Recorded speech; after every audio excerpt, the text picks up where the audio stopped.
What is going on, guys? It's your boy Motivated Devil, and I have something very exciting for you guys tonight. This is actually a video of how Treyarch went behind the scenes and actually went to Alcatraz and took photos, took videos and stuff, actually took a map layout. And I gotta admit, it's pretty spooky, but it's really awesome how to see when, April 16th comes, we're all playing on this Mob of the Dead. It's gonna be interesting to see when we watch this video and then we're actually playing the game of what's going on. And you're actually going to learn from this video a lot about Mob of the Dead. There's a lot. There's a new perk. There's all kinds of new stuff. You actually start out in the game in the purgatory mode, like dead. So I hope you guys enjoy the video. If you do, leave a like. I'm going to let you guys watch the rest of this. I'm going to shut my mouth. It's your boy Motivated Devil. Super Fidelis out.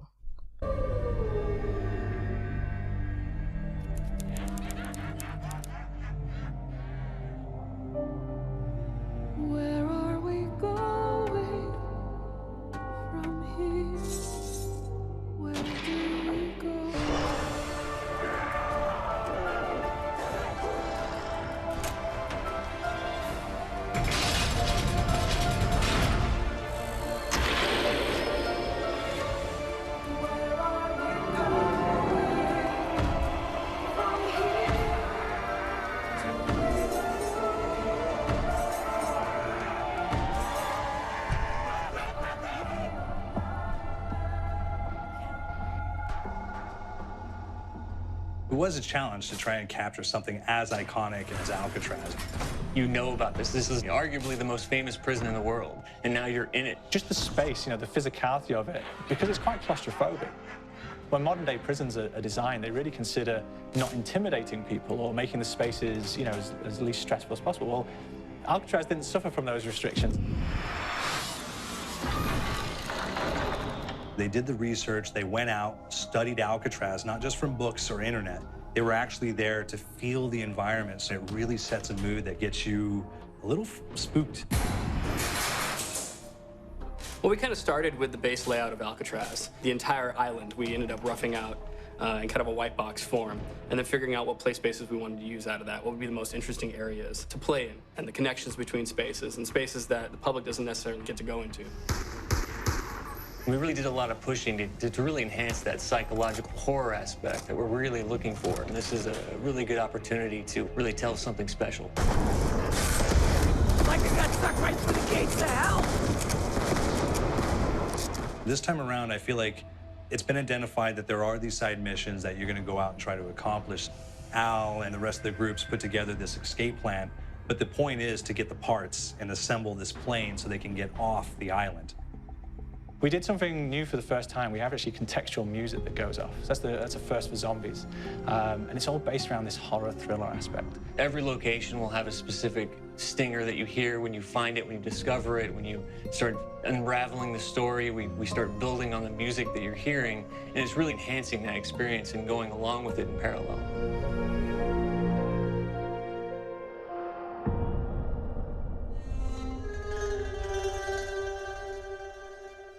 Because we wanted to embrace this kind of horror thriller element, we wanted character actors, guys who could really embody someone and then convey emotion. So that's why we went for guys like Ray Liotta, getting in that kind of guy, we wanted a frantic nature. So he plays a character called Billy Handsome, who's this kind of psychopath who would be employed by the mob to kill people in interesting ways.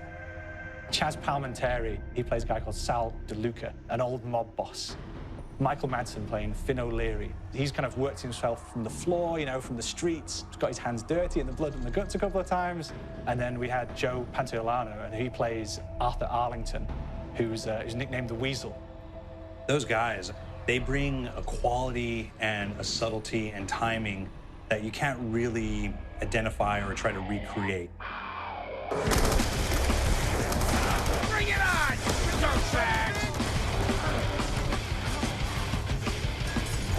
You start off in the afterlife mode, and that's just going to be what's going on. You're going to try to solve the mystery from the second you start. Afterlife, to me, brings a new element, like a new puzzle element. It forces me to think a little bit more or look for the clues or kind of think of zombies on a slightly deeper level. You see clues throughout the map that tell you, ooh, perhaps if I'm in the afterlife, I can interact with this object, or there's some puzzle going on here that I need to be in the afterlife. Back east, I whacked a dirty dentist with one of these. Took forever, too. Alcatraz has a Civil War kind of fort background before it turned into a penitentiary. And so we had this kind of backstory, the idea that the warden would have collected Civil War weaponry. And one of them is a Blundergat. It's a fictional weapon, but the idea of the combination between a blunderbuss and a Gatling gun. And possibly, there might be a way of upgrading it to a more fantastical weapon that the players may find. You all gotta go sometime.